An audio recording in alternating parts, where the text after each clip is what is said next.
You always exceeded expectations, but you're not promoted. You always over-delivered, but you do not feel appreciated. There are so many reasons for that, and the number one reason is you are taking on highly visible but non-promotable tasks. This is a mistake I made myself, performing and getting visibility on the wrong things.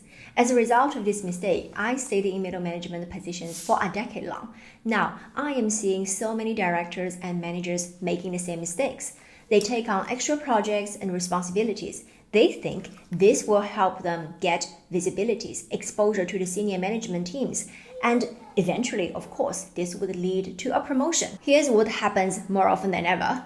After an excellent delivery, and you working really hard and putting long hours, these extra projects and responsibility never helped you get that promotion you wanted.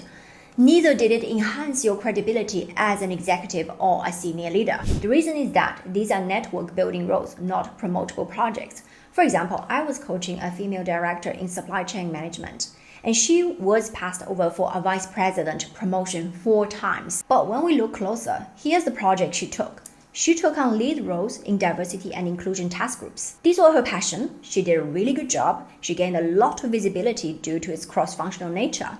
But when promotional time came, she was not promoted. She felt she was over-delivering, but she was not recognized for it. So what's the problem here?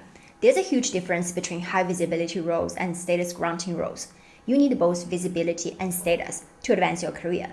Visibility work gives you the chance to collaborate with people in positions of power, but it is not going to guarantee that your name will be on the top of the list during a promotion decision. Status granting work, on the other hand, these cases can be discussed during a promotion conversation. They demonstrate the skills that is required for a more senior position, for example, in supply chain. And they help to gain the respect of those in power. Back to the example, the supply chain director who was running the D&I initiative. Yes, she might regularly update the business unit president, the EVPs, about D&I initiatives. But the promotion to the VP of purchasing she wanted requires a different skill set. Maybe it's cost management, strategic sourcing, financial acumen, change management, business transformation. Her visibility work will not necessarily support her advancement from director to vice president in supply chain. Another scenario that happens more often, even causing more frustration, is when you are asked to lead an interim position.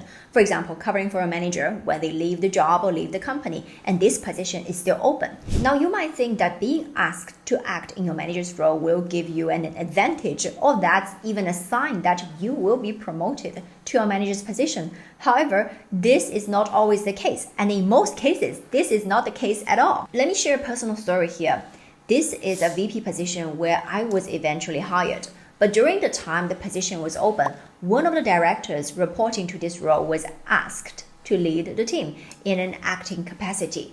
So he believed that this is a clear sign he is the number one choice of getting the job permanently. The reality was far from what he expected. Behind the scene, the reason the president appointed this director to lead the team was that the team needed a major turnaround, including changing organizational structure, team competence, 3-year strategy, way of working. What they needed during this interim period was actually someone who could stabilize the team, maintain the business as usual, make sure there's no major mistakes, while the president and HR take their time in recruitment and find someone permanently. Well, the director did not know all this, so during the acting period, he continued to focus on, even double down on the areas he himself deeply believed in, but the company felt were no longer aligned with its direction. Because it would have taken so much effort to explain the situation to him, the president decided to let him continue in the interim role as long as there were no major issues. What caused him to become more disconnected is that he was not invited to the management team meeting. There wasn't even a regular one-on-one with the president. So when the director learned that he was not shortlisted for the vice president position,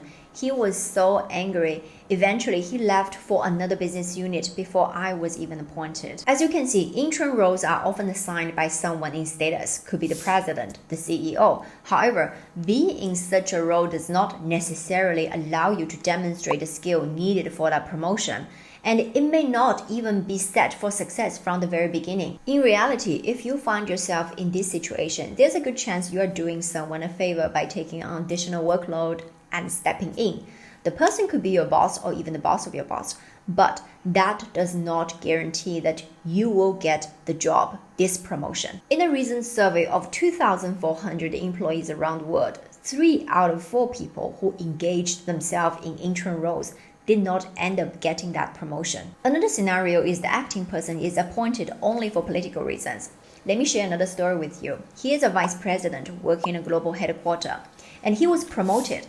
So the manager, the SVP, opened the VP position for recruitment. The SVP wanted a thorough recruitment process. She's willing to go internally and externally to make sure that they find the best candidate, and she is willing to take her time. Meanwhile, there was a large team reporting to this VP position, so an acting VP is needed. The SVP decided to appoint someone from the Americas for this interim role. The reason she did that was simple. She wanted to address the criticism that the global team had been too European focused and not giving enough opportunities to Latin America and North America. So the SVP made this acting choice only to show the regions that she heard their feedbacks and she is taking action on it. Now the regional representation is improved, but the person who was acting for this position was not necessarily the best fit for the rest of the business needs. As a result, the person appointed as the interim vice president was not selected as the permanent vice president. I said it took me 8 years in director roles before I was promoted to the vice president. I've made many mistakes and I put all of them together into a 1-hour free training. And I have included a specific process that I've used for myself to get 2 vice president positions, one in Asia and one in Europe, at 2 largest Swedish companies by market cap. If you want to learn how I achieved this in under 2 years, I encourage you to watch the free training. You will get the steps I took to advance from middle management to top leadership positions by the age of 36. It's completely free. You can sign up at inspiremyday.org/masterclass or find the link in the description below. For now, I'll leave you this video to find out how you can change your colleagues' perception about you. I'll see you there.